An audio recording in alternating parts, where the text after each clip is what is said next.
থেকে ঠিক 10 বছর আগের কথা। সময়টা ছিল কনকনে শীতকাল, সবেমাত্র চাকিয়ে শীত পড়তে শুরু করেছে। আমরা 3 বন্ধু মিলে ঠিক করলাম চন্দননগরের জগদ্ধাত্রী ঠাকুর দেখতে যাব।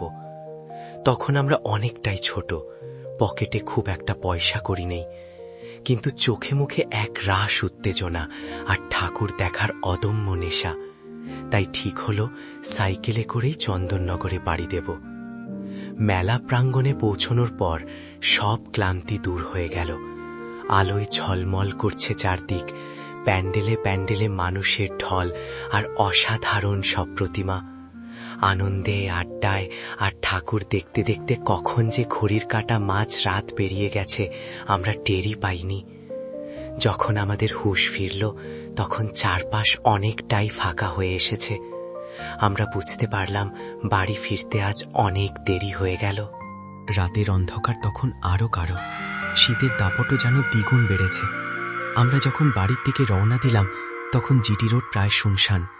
2-1টা লরি মাঝে মধ্যে তীব্র হর্ন বাজিয়ে পাশ দিয়ে বেরিয়ে যাচ্ছে। কিন্তু অনেকটা রাত হয়ে যাওয়ার ফলে আমরা একটা চরম ভুল সিদ্ধান্ত নিয়ে ফেললাম। জিটি রোড ধরে অনেকটা ঘুরপথে যেতে হবে বলে আমরা একটা শর্টকাট রাস্তা ধরলাম। সেটাই ছিল আমাদের জীবনের সবচেয়ে ভয়ানক রাতের শুরু। রাস্তাটা ছিল একদমই কাঁচা আর দুপাশে বড় বড় গাছপালায় ঘেরা। আশেপাশে কোনো বাড়ি ঘর নেই, স্ট্রিট লাইটের কোনো অস্তিত্ব নেই। কেবল চাঁদের ম্লান আলো আর সাইকেলের ডায়নামোর ক্ষীণ আলোই আমাদের একমাত্র ভরসা। চারদিক এতটাই নিস্তব্ধ যে আমাদের সাইকেলের চেনের আওয়াজ আর শুকনো পাতার ওপর দিয়ে চাকা যাওয়ার শব্দটা কানে বাজছিল। আমি সাইকেল চালাচ্ছিলাম আর আমার পিছনে ক্যারিয়ারে বসেছিল আমার এক বন্ধু। আমার ঠিক পাশ দিয়েই আর একটা সাইকেলে প্যাডেল করছিল আমাদের তৃতীয় বন্ধু ইমরান। আমরা 3 জন পাশাপাশি চলতে চলতে নিজেদের মধ্যে খুব মজা করছিলাম। ভাই, আজকের প্যান্ডেলগুলো যা দেখলাম না, মাথা খারাপ করা, আমি বললাম। ইমরান হাসতে হাসতে বলল, আরে পরের বছর আরো আগে আসব, কিন্তু আজ বড্ড শীত লাগছে রে। আমার পিছনে বসে থাকা বন্ধুটার এসব কোনো দিকে খেয়াল নেই। সে কানে হেডফোন গুজে নিজের মনে গান শুনছে। হঠাৎ করে পরিবেশটা কেমন যেন অদ্ভুত হয়ে গেল। চারপাশের তাপমাত্রা যেন এক ধাক্কায় অনেকটা নেমে গেল। আর ঠিক সেই মুহূর্তে আমি একটা আওয়াজ শুনতে পেলাম। আওয়াজটা স্বাভাবিক ছিল না। রুনু ঝুনু, রুনু ঝুনু, খুব স্পষ্ট একটা ঝুমুর বা ঘুমুরের আওয়াজ। মনে হচ্ছিল কেউ একজন আমাদের সাইকেলের ঠিক পিছনে পিছনে তাল মিলিয়ে হেঁটে আসছে। প্রথমে আমি ভেবেছিলাম হয়তো আমার শোনার ভুল বা সাইকেলের কোনো আওয়াজ, কিন্তু যখন আমি মুখ ঘুরিয়ে আমার পাশে সাইকেল চালানো ইমরানের চোখের দিকে তাকালাম, আমার শিরা দিয়ে যেন বরফ শীতল স্রোত নেমে গেল। ইমরানের চোখ দুটো ভয়ে বড় বড় হয়ে গেছে, ওর মুখটা ফ্যাকাশে। আমরা কোনো কথা বললাম না, কোনো শব্দ উচ্চারণ করলাম না, কিন্তু ওই এক দৃষ্টি বিনিময়েই আমরা দুজন বুঝে গেলাম আমরা একা নই। ভয়ানক কিছু একটা আমাদের পিছু নিয়েছে। আমি আর ইমরান পাগলের মতো সাইকেলের প্যাডেলে চাপ দিলাম, হু হু করে সাইকেলের গতি বাড়িয়ে দিলাম। চারপাশের অন্ধকার যেন আমাদের কিলে খেতে চাইছে। পিছনে বসে থাকা বন্ধুটাই হঠাৎ গতির পরিবর্তন বুঝতে না পেরে চিৎকার করে উঠল, কি হলো রে, হঠাৎ করে রেস লাগাচ্ছিস কেন? কি হলো রে, হঠাৎ করে রেস লাগাচ্ছিস কেন? চালা, পড়ে যাব তো। আমি কোনো উত্তর দিলাম না, আমার গলা দিয়ে কোনো স্বর বেরোচ্ছিল না। ইমরান শুধু ফিস ফিস করে বলল, জোরে চালা, পিছনে তাকাবি না, শুধু জোরে চালা। পিছনের বন্ধুটা এবার রেগে গিয়ে আমার পিঠে সজোরে একটা চড় মেরে বলল, সাইকেল থামা বলছি, আমি নেমে যাব। কি পাগলামি শুরু করেছিস? আমি না। ওর চড় খেয়ে আমি এক হাতে ওর কানের হেডফোনটা টেনে খুলে দিলাম। চুপচাপ বসে থাক, একটাও কথা বলবি না, আমি হিস হিস করে উঠলাম। হেডফোন খুলতেই ও বুঝতে পারলো আসল ঘটনা।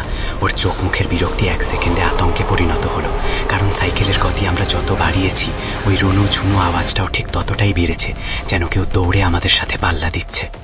আমরা ততক্ষণে সেই রাস্তা দিয়ে প্রায় 2-3 কিলোমিটার ভেতরে চলে এসেছি।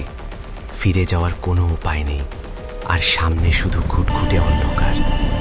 আমরা 3 জনই মনে মনে ভগবানকে ডাকতে শুরু করেছি। ইমরান বিড়বিড় করে আয়াতুল কুরসি পড়ছে, আর আমি মা কালীকে ডাকছি। আর ঠিক সেই চরম আতঙ্কের মুহূর্তেই ঘটল সেই বিপর্যয়। পিছনে বসে থাকা বন্ধুটার পকেট থেকে হঠাৎ একটা 100 টাকার নোট উড়ে গিয়ে রাস্তার উপর পড়ল। আজকের দিনে হয়তো 100 টাকা খুব সাধারণ, কিন্তু 10 বছর আগে ওই বয়সে আমাদের কাছে 100 টাকা মানে অনেক কিছু। ওটা হারানোর কথা আমরা ভাবতেই পারতাম না। ভাই, টাকাটা, আমার 100 টাকার নোটটা পড়ে গেল। পিছন থেকে বন্ধুটা আর্তনাদ করে উঠল। পয়সার মায়ায় এবং মুহূর্তের বোকামিতে আমি ব্রেক কষে সাইকেলটা থামিয়ে দিলাম। ইমরানও সামনে গিয়ে ব্রেক কষল। সাইকেল থামানোর সাথে সাথেই একটা জিনিস আমরা খেয়াল করলাম, চারপাশে সেই ঝুমুরের আওয়াজটা আর নেই। একদম পিন পতন নিস্তব্ধতা, শুধু আমাদের তিনজনের ঘন ঘন শ্বাস প্রশ্বাসের শব্দ শোনা যাচ্ছে। আমি সাইকেলটা ধরে দাঁড়িয়ে রইলাম। পিছনের বন্ধুটা কাঁপতে কাঁপতে ক্যারিয়ার থেকে নামলো টাকাটা তোলার জন্য। নোটটা উড়ে গিয়ে রাস্তার ধারে একটা বিশাল বড় পুরনো অশ্বত্থ গাছের শেকড়ের কাছে আটকে ছিল। বন্ধুটা কুটি কুটি পায়ে নোটটার দিকে এগোলো। চাঁদের আলো মেঘের আড়ালে ঢাকা পড়েছে। আমি আর ইমরান শ্বাস বন্ধ করে ওর দিকে তাকিয়ে আছি। বন্ধুটা নিচু হয়ে সবে মাত্র নোটটা হাতে তুলেছে, হঠাৎ ওর শরীরটা বরফের মতো জমে গেল। ও আর সোজা হয়ে দাঁড়াতে পারল না। নিঝুম রাতে কি হলো? টাকাটা নিয়ে তাড়াতাড়ি তাড়াতাড়ি আয়। আয়। আমি চাপা গলায় চিৎকার করলাম। বন্ধুটা কোনো উত্তর দিল না, শুধু ওর হাত থেকে 100 টাকার নোটটা খসে মাটিতে পড়ে গেল। আমি আর ইমরান সাইকেলটা ফেলে ওর দিকে দৌড়ে গেলাম। কি হয়েছে রে বলে আমি ওকে ধরে ঘোরাতেই আমার নিজের হৃৎপিণ্ড যেন কয়েক সেকেন্ডের জন্য স্তব্ধ হয়ে গেল। অশ্বত্থ গাছের ঠিক নিচে যেখানে নোটটা পড়েছিল, সেখান থেকে মাত্র 2 হাত দূরে একটা আবছা মূর্তি দাঁড়িয়ে আছে। মাটি থেকে অন্তত 1 ফুট উপরে ভাসছে। পরনে একটা নোংরা কাদামাখা সাদা শাড়ি, কিন্তু সবচেয়ে ভয়ঙ্কর ছিল তার পা দুটো। শাড়ির নিচ থেকে বেরিয়ে থাকা পা দুটোর পাতা সম্পূর্ণ উল্টো দিকে ঘোরানো, আর সেই পায়ে পরানো রয়েছে ভারী রূপোর ঘুঙুর। মূর্তিটার কোনো মুখ আমরা দেখতে পাচ্ছিলাম না, শুধু একটা জমাট বাঁধা অন্ধকার। কিন্তু সেখান থেকে একটা পচা মাংস আর পুরনো পোড়া ধূপের বিশ্রী গন্ধ আমাদের নাকে এসে ধেয়ে এলো। গন্ধটা এতটাই তীব্র যে আমাদের বমি আসার উপক্রম হলো। হঠাৎ সেই অন্ধকার মুখের জায়গা থেকে একটা অস্বাভাবিক ঘরে গলায় আওয়াজ ভেসে এলো, টাকাটা কিনে নিবি না? যেন কেউ গলা টিপে ধরে কথা বলছে। টাকাটা নিবি না? আমাদের তিনজনের গলা চিরে একটা ভয়ঙ্কর চিৎকার বেরিয়ে এলো, পালা পালা ওখান থেকে। ইমরান চিৎকার করে উঠল। আমরা পাগলের মতো ছুটে গিয়ে সাইকেলে লাফিয়ে উঠলাম। আমার পিছনের বন্ধুটা কিভাবে যে ক্যারিয়ারে লাফিয়ে বসলো আমার জানা নেই। আমি গায়ের সমস্ত শক্তি দিয়ে ব্যাটেলে ঝাঁপ দিলাম, কিন্তু ভগবান যেন সেদিন আমাদের পরীক্ষা নিচ্ছিলেন। আমার সাইকেলের চেনটা স্লিপ করে গেল। চেন পড়ে গেছে, চেন পড়ে গেছে। আমি চিৎকার করে কাঁদতেই শুরু করলাম। পিছন ফিরে তাকাতেই দেখলাম সেই সাদা শাড়ি পরা মূর্তিটা এবার ধীরে ধীরে আমাদের দিকে এগিয়ে আসছে। মাটিতে পা পড়ছে না, কিন্তু প্রতিটা নড়াচড়ার সাথে সেই হাড় হিম করা আওয়াজ। ইমরান ততক্ষণে ওর সাইকেল থেকে নেমে আমার সাইকেলের কাছে ছুটে এসেছে। তাড়াতাড়ি কর, আল্লাহর ওটা দোহাই, আসছে। তাড়াতাড়ি তোল চেনটা। ও কাঁদতে কাঁদতে আমার সাইকেলের চেনটা হাতে তুলে পড়াতে শুরু করলো। ভয়ে আর তাড়াহুড়োয় ওর হাত কেটে রক্ত বেরিয়ে গেল, কিন্তু সেদিকে কোনো ভ্রুক্ষেপ নেই। মূর্তিটা তখন আমাদের থেকে মাত্র 10 ফুট দূরে। চারপাশের বাতাস যেন জমে বরফ হয়ে গেছে। শ্বাস নিতে কষ্ট হচ্ছে আমাদের। হয়ে গেছে, ওঠ, চালা। ইমরান চিৎকার করে ওর সাইকেলে লাফিয়ে উঠল। আমি কোনো দিকে না তাকিয়ে অন্ধের মতো সাইকেল চালাতে শুরু করলাম। পিছন থেকে একটা বিভৎস তীক্ষ্ণ হাসির আওয়াজ ভেসে এলো। সেই হাসিটা কোনো মানুষের হতে পারে না, মনে হচ্ছিল 1000টা শেয়াল একসঙ্গে তীক্ষ্ণ স্বরে ডাকছে। আওয়াজটা আমাদের কানের পর্দা ফাটিয়ে দিচ্ছিল। আমরা আর একবারের জন্য পিছন ফিরে তাকাই।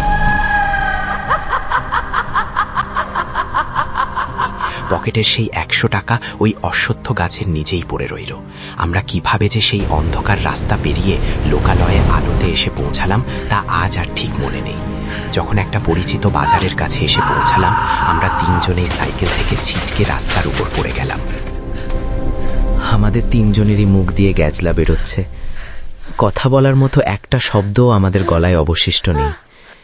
সেদিন রাতেই আমাদের তিনজনের ধুম জ্বর আসে। প্রায় 7 দিন আমরা বিছানা থেকে উঠতে পারিনি। জ্বরের ঘোরে আমার সেই বন্ধুটা বারবার শুধু একটা কথাই বলতো, পা দুটো উল্টো, টাকাটা নিবি না? আজও এত বছর পর শীতের রাতে যখন ফাঁকা রাস্তায় কোনো সাইকেল বা রিকশার টুংটাং আওয়াজ পাই, আমার বুকের ভেতরটা ছ্যাদ করে ওঠে। মনে পড়ে যায় চন্দননগরের সেই রাতের কথা। ওই শর্টকাট রাস্তা দিয়ে আর কোনোদিন আমরা যাইনি। আর আজও আমরা জানি না সেদিন রাতে ওই 100 টাকার নোটটা নিজে থেকে পড়ে গিয়েছিল নাকি কেউ ওটা ফেলে দিয়েছিল আমাদের থামানোর জন্য। নিঝুম রাতে শীতের হাওয়ায় কে হাঁটে ওই শূন্য ছায়ায়, চাঁদের আলো ঢাকলো মেঘে, অন্ধকারে মরণ জাগে, পায়ের শব্দ শুনছিস কি তুই?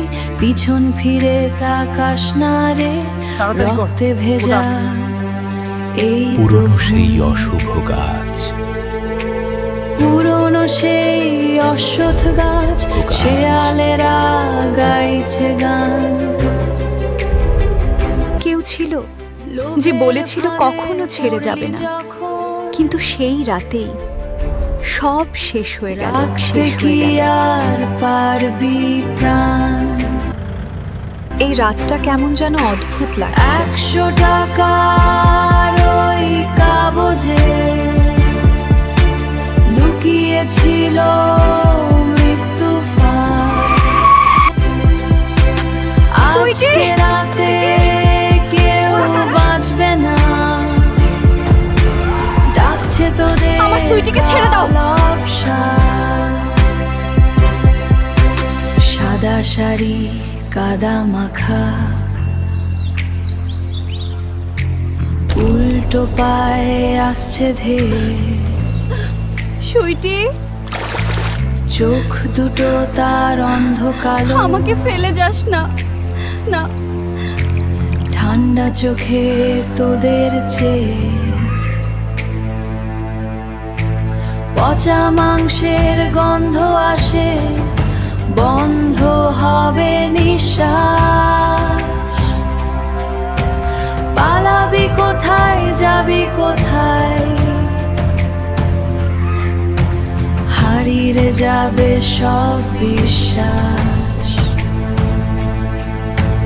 টাকাটা নিবি না,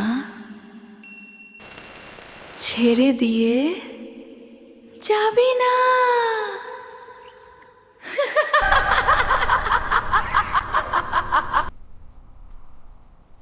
সবাই হররের চ্যানেলটা সাবস্ক্রাইব করুন আর আমাদের ভিডিওটা শেয়ার করুন। আরও নতুন ভিডিও আর নতুন গান আসছে খুব শিগগিরই।